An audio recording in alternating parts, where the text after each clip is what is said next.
ಪ್ರಿಯರೇ, ದಿನದ ಬದುಕಿಗೊಂದು ಕ್ರಿಸ್ತನ ಈ ದನಿ ನಮ್ಮೆಲ್ಲರಿಗೂ ಪ್ರೇರಣೆಯಾಗಲಿ. ಪೂಜಾ ವಿಧಿಯ ಸಾಧಾರಣ ಕಾಲದ 29ನೆಯ ವಾರ, ಅಕ್ಟೋಬರ್ 22, 2025 ಬುಧವಾರ. ಸಂತ ಲೂಕನು ಬರೆದ ಪವಿತ್ರ ಶುಭ ಸಂದೇಶದಿಂದ ವಾಚನ.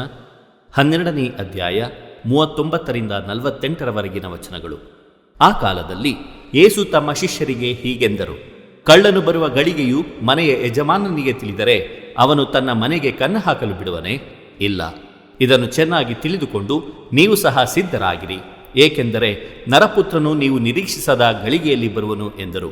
ಆಗ ಪೇತ್ರನು, ಪ್ರಭು, ನೀವು ಹೇಳಿದ ಈ ಸಾಮತಿ ನಮಗೆ ಮಾತ್ರ ಅನ್ವಯಿಸುತ್ತದೋ ಅಥವಾ ಎಲ್ಲರಿಗೋ ಎಂದು ಕೇಳಿದನು.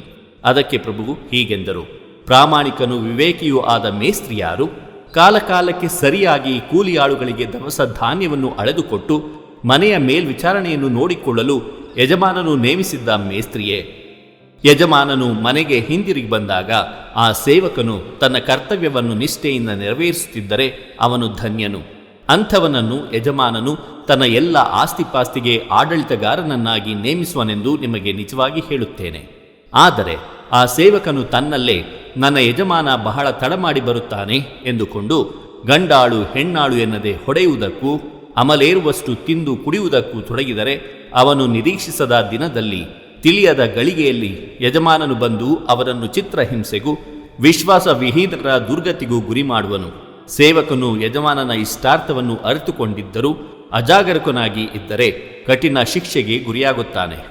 ಅರಿಯದೆ ಅಜಾಗರೂಕನಾಗಿದ್ದರೆ ಕಡಿಮೆ ಶಿಕ್ಷೆಗೆ ಗುರಿಯಾಗುತ್ತಾನೆ. ಹೆಚ್ಚು ಪಡೆದವನಿಂದ ಹೆಚ್ಚು ನಿರೀಕ್ಷಿಸಲಾಗುವುದು, ಇನ್ನೂ ಹೆಚ್ಚು ವಹಿಸಿಕೊಂಡವನಿಂದ ಇನ್ನೂ ಹೆಚ್ಚಾಗಿ ಕೇಳಲಾಗುವುದು. ಪ್ರಭುವಿನ ಶುಭ ಸಂದೇಶ. ಕ್ರಿಸ್ತರೇ ನಿಮಗೆ ಸ್ತುತಿ ಸಲ್ಲಲಿ. ಚಿಂತನೆ: ನಿರಂತರವಾಗಿ ಎಚ್ಚರವಾಗಿರಿ. ಪ್ರಭು ಯೇಸುವಿನಲ್ಲಿ ಆತ್ಮೀಯರೇ, ಸ್ವರ್ಗ ಸಾಮ್ರಾಜ್ಯದ ಆಗಮನದ ಬಗ್ಗೆ ಯೇಸು ಮಾತನಾಡುವಾಗಲೆಲ್ಲ ಅದಕ್ಕೆ ಯಾವ ರೀತಿಯ ಬದ್ಧತೆ ಬೇಕು ಎಂದು ಹೇಳುತ್ತಲೇ ನಿರಂತರವಾಗಿ ಎಚ್ಚರವಾಗಿರಿ ಎಂಬ ಮಾತನ್ನು ಮತ್ತೆ ಮತ್ತೆ ಹೇಳುತ್ತಲೇ ಇರುತ್ತಾರೆ.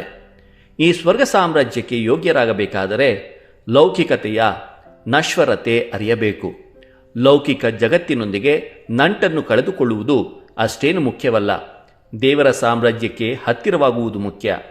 ಜನನ ಮತ್ತು ಮರಣದ ನಡುವಿರುವ ಈ ಜೀವನದಲ್ಲಿ ನಿರಂತರ ಎಚ್ಚರಿಕೆಯಿಂದ ಜವಾಬ್ದಾರಿಯುತವಾಗಿ ಬದುಕಬೇಕು.